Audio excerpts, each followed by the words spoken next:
So you probably have a random bit of scrap fabric, or maybe you're cutting into a ready-made garment for a refashion and upcycle, and you need to find the grain line. But when you don't have selvages to measure off, it's near impossible when you don't know how to do this. So in this video, let me show you a few techniques you can use to really start identifying and finding the grain line on any bit of random fabric that you have.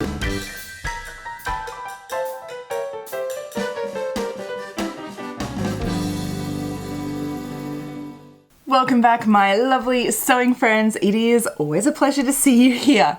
Now, if we are just meeting for the first time, welcome. My name is Evelyn Wood and I'm the creator of VintageSewingSchool.com, and here on this channel we do everything vintage sewing skills to help your modern day sewing so you can get better at sewing garments. So if that sounds like what you're interested in, do hit the subscribe button below so YouTube knows that you would like to see all my future videos. What I want to explain to you today is that, well, is just how to find the grain line on any random bit of fabric. Now, you're probably familiar with finding the grain line from the selvage. So you have that selvage of the fabric and you measure out from that, and that's your grain line. But when you don't have selvages, say we want to do an upcycle, you've got a random scrap bit of fabric from your scrap bin and you want to use it, but you need to put it on grain. This magical grain line, right? How do we do this? I have a few techniques for you to start identifying and understanding what the grain line is, so you will be able to find it on any piece of fabric that you have. To first find the grain line, we really need to understand what it is. So let's just quickly talk what the grain line is. So if we think about how fabric is made, it's made up of little yarns. So all of the little threads that you see there is actually the yarns that make up the thread. And so we have yarns that go this way, over, under, and yarns that go this way, over, under. And they cross over, and that is how fabric is made. And so the grain line, or the grain of fabric, is the direction of those yarns. And so you have a lengthwise grain, which runs down the whole long length of the fabric. Then you have the crosswise grain, which goes across that sort of shorter width from selvage to selvage. Then you have the bias, which is a 45-degree angle to those two other grain lines. So that's the three grain lines. I have made other videos on grain line, on selvage, on bias. So if you're unsure of all those terms, I'm going to link all those videos down below. So do go watch those too. So now we know what we're actually looking for. We're looking for the direction of the yarns that make up the fabric, which is the grain line. So let's just take a little closer look, because if we look really closely, we can see that the grain shifts differently. It all moves differently on every direction. So this can be one of our first pointers into look for the direction that the fabric will sort of stretch and move in. So if you get any random bit of fabric and you just start sort of pulling across from each other in like this, you can see that doesn't move very much at all. I start to go around in a circle. Look how much stretch is getting through here. And then I come around again to this angle.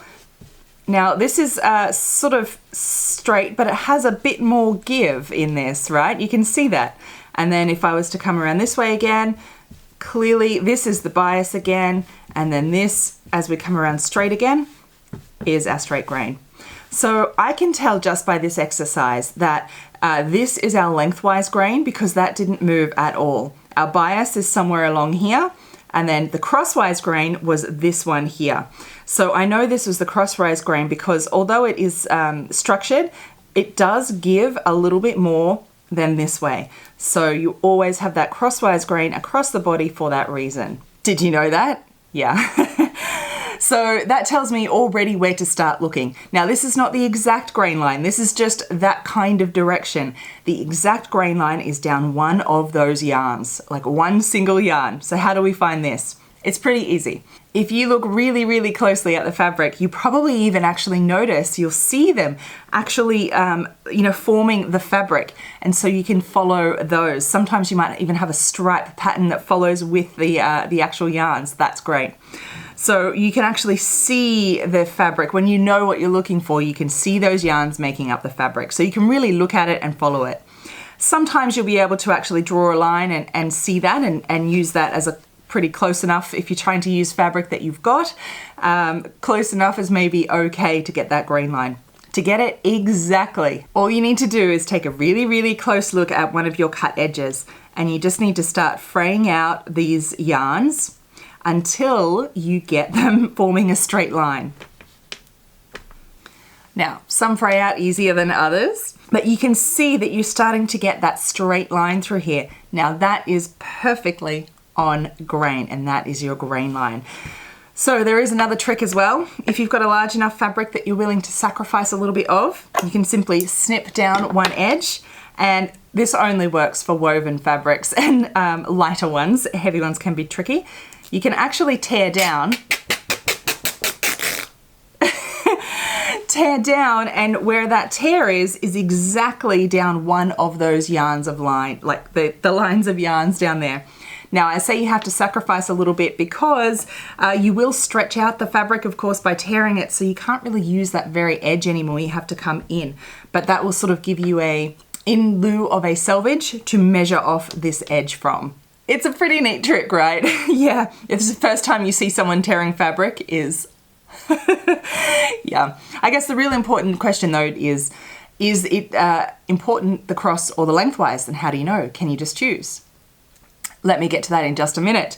If you do enjoy going deep on these topics like this and finding out all the little tips and tricks about sewing and really upping your sewing to the next level, I do invite you to come join me at vintagesewingschool.com, because that is exactly what we do there, and I would love to have you in class. I've put all the links down below to come and join me.